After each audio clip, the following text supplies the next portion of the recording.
Hello friends, आप सब लोगों ने ऐसा स्ट्रक्चर तो देखा होगा। मेरे घर के पास भी ऐसा एक स्ट्रक्चर है। तो दोस्तों आज हम इसके बारे में जानने वाले हैं कि ये होता क्या है, इसका नाम क्या होता है, इसके अंदर कौन कौन से पार्ट्स होते हैं, इसका सिंगल लाइन डायग्राम कैसे बनाते हैं और इंटरव्यू में इससे रिलेटेड हमसे कौन कौन से क्वेश्चन पूछे जा सकते हैं। तो दोस्तों अगर आप एक इलेक्ट्रिकल इंजीनियर हैं या फिर इलेक्ट्रीशियन है तो आपके लिए ये वीडियो बहुत ज़्यादा इंपॉर्टेंट हो जाता है। तो दोस्तों आपने भी देखा होगा कि आपके घर या फिर खेत में इस टाइप का एक स्ट्रक्चर होता है, उसी से लाइन आती है और आपके घर तक के जाती है या फिर आपके खेत तक के जाती है। तो दोस्तों इसको जो हम लोग बोलते हैं उसे हम बोलते हैं डिस्ट्रीब्यूशन सब स्टेशन। अब दोस्तों इसको डिस्ट्रीब्यूशन सब स्टेशन क्यों बोलते हैं? जो हमारी ट्रांसमिशन लाइन से जो हमारी पावर आती है वो हमारे इस ट्रांसफार्मर या फिर हमारे एच पोल स्ट्रक्चर में जाती है, इसलिए इसे डिस्ट्रीब्यूशन ट्रांसफार्मर बोलते हैं। और सेकेंडली से इसलिए बोलते हैं कि जो पावर होती है वो हमारी जो डिस्ट्रीब्यूट होती है वो इस हमारे पोल से हमारे घरों तक के डिस्ट्रीब्यूट होती है, इसलिए इसे डिस्ट्रीब्यूट ट्रांसफार्मर बोलते हैं। ठीक है, इसके बाद दोस्तों इसका दूसरा नाम होता है पोल माउंटेड सब स्टेशन। दोस्तों ये हमारे जो दो पोल होते हैं इसके ऊपर पूरा माउंट होता है, इसीलिए हम लोग इसको पोल माउंटेड सब स्टेशन बोलते हैं। ठीक है, इसके बाद दोस्तों इसका जो तीसरा नाम होता है, इसके भी अलग अलग नाम होते हैं दोस्तों, तो आप कंफ्यूज ना होइए, मैं आपको हर नाम के बारे में प्रॉपर क्लियर करने वाला हूँ। तो दोस्तों इसका जो अगला नाम होता है दोस्तों, इसको हम लोग बोलते हैं 11/0.433 kV सब स्टेशन। यानी हमारी जो 11 kV की लाइन होती है उसको 433 वोल्ट में कन्वर्ट करके हमारे घरों तक के ये बिजली प्रोवाइड करवाता है, इसीलिए इसे 11/0.433 kV सब स्टेशन यानी हमारी 3 फेज सप्लाई को हमारे जो घरों तक के वो पहुंचाने का काम करता है। ठीक है, इसके बाद दोस्तों कई बार क्या होता है कि हमारा जो ये लाइन होती है या फिर हमारा जो ट्रांसफार्मर होता है वो सिंगल फेज होता है, तो जो हमारा जो सब स्टेशन होता है वो हमारा सिंगल फेज का भी होता है दोस्तों। ठीक है, अब इसको हम लोग तो दोस्तों अब हम आ जाते हैं इस वीडियो के सबसे इम्पोर्टेंट टॉपिक के ऊपर दोस्तों, सिंगल लाइन डायग्राम। दोस्तों मैं भी कई जगह इंटरव्यू के लिए जाता हूँ तो मुझसे भी पूछा जाता है कि भाई सिंगल लाइन डायग्राम हमें बनाकर दिखाइए सब स्टेशन का, या फिर आपकी जो फैक्ट्री है उसमें जो पावर आती है उसका एसएलडी हमें बनाकर दिखाइए। तो ये आपके लिए बहुत ज़्यादा इंपॉर्टेंट होने वाला है, इसको बिल्कुल आसानी से मैं आपको समझाने वाला हूँ। तो आप हमारी वीडियो को पूरी तरीके से देखते रहिए, बिल्कुल स्किप मत कीजिएगा दोस्तों।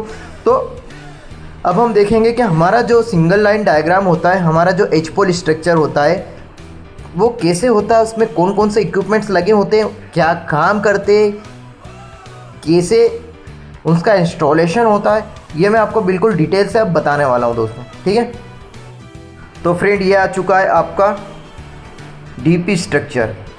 अब दोस्तों जो आपका स्ट्रक्चर होता है मैं आपको 11 kV के लिए दिखाने वाला हूँ, या 11 kV की जो भी सिस्टम होते हैं उसके लिए डिस्क्राइब करने वाला। तो सबसे पहले जो हमारी ओवरहेड लाइन आती है दोस्तों, जो भी हमारी इलेक्ट्रिसिटी बोर्ड होती है उसकी जो लाइन आती है, जो हमारी डेल्टा कनेक्टेड होती है, हमारी 3 वायर आती है दोस्तों, सबसे पहले हमारी एलए से कनेक्ट होती है।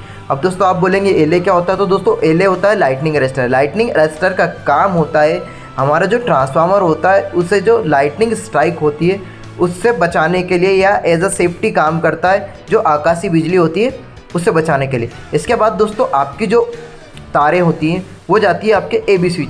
एबी स्विच क्या होता है? आपका एयरबैग स्विच होता है। एयरबैग स्विच कब काम आता है? जब आपको शटडाउन लेना होता है, और शटडाउन लेने के बाद आपका जो एलवी साइड मेंटेनेंस होता है या फिर आपका जो ट्रांसफार्मर से रिलेटेड या फिर आपका एच पोल स्ट्रक्चर में कुछ भी मेंटेनेंस होता है तो उसके लिए आपको एबी स्विच से आपका पावर को आइसोलेट करना होता है। इसके बाद दोस्तों आपका होता है डीओ स्विच या फिर डीओ फ्यूज। ठीक है, डीओ फ्यूज का फुल फॉर्म होता है ड्रॉ आउट फ्यूज। ठीक है, ये कब काम आता है दोस्तों? ये एक प्रकार से सेफ्टी है। जब आपका अनबैलेंस लोड होगा या फिर किसी एक फेज पे ज़्यादा लोड हो जाएगा या किसी प्रकार का आपका जो फॉल्ट आएगा तो आपका जो डीओ है वो उड़ जाएगा। ठीक है, इसके बाद दोस्तों इन सब का सबसे मेन या फिर इसका इलेक्ट्रिकल सिस्टम का जो हार्ट होता है वो होता है हमारा डिस्ट्रीब्यूशन ट्रांसफार्मर।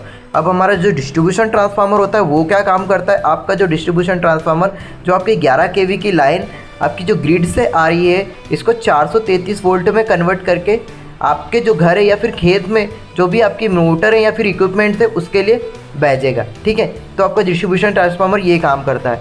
यानी ये शुरू में डेल्टा कनेक्टेड होता है, यानी 3 वायर आके आपके ट्रांसफार्मर पर कनेक्ट होते हैं, उसके बाद 4 वायर निकलते हैं यानी न्यूट्रल भी निकलता है और वो आपका चले जाता है आपकी MCCB पे।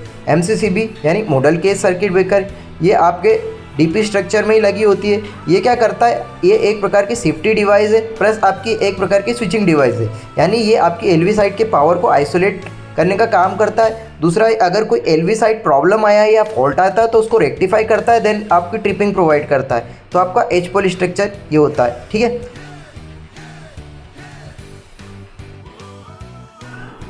तो फ्रेंड्स, अब हम देखने वाले पावर फ्लो, यानी आपका पावर कैसे या आपका वोल्टेज कैसे स्टेप अप से स्टेप डाउन होता है किसी भी सब स्टेशन या फिर डुअल पोल स्ट्रक्चर पे। तो दोस्तों, हम 11 kV की बात कर रहे हैं। तो 11 kV हमारी जो ओवरहेड लाइन आती है, सबसे पहले वो जाती है हमारे एलए लगे होते हैं हमारे एच पोल स्ट्रक्चर पे, एलए में जाती है।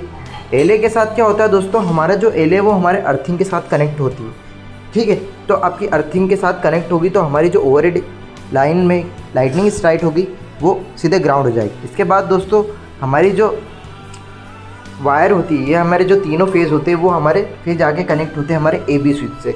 अब दोस्तों, AB स्विच क्या काम करेगा कि जो हमको पावर का शटडाउन लेना है हमारे साइड से, हमें कोई काम करना है हमारे HT पैनल में या फिर हमारा कोई भी PPM वर्क या कुछ भी हमारा शटडाउन लेके काम करना है, या तो उसके लिए हमारा एयर बैग स्विच लगा है, ठीक है। इसके बाद हमारा जो वायर होते हैं या हमारे जो वायर होते हैं वो जाते हैं हमारे DO फ्यूज़ पे।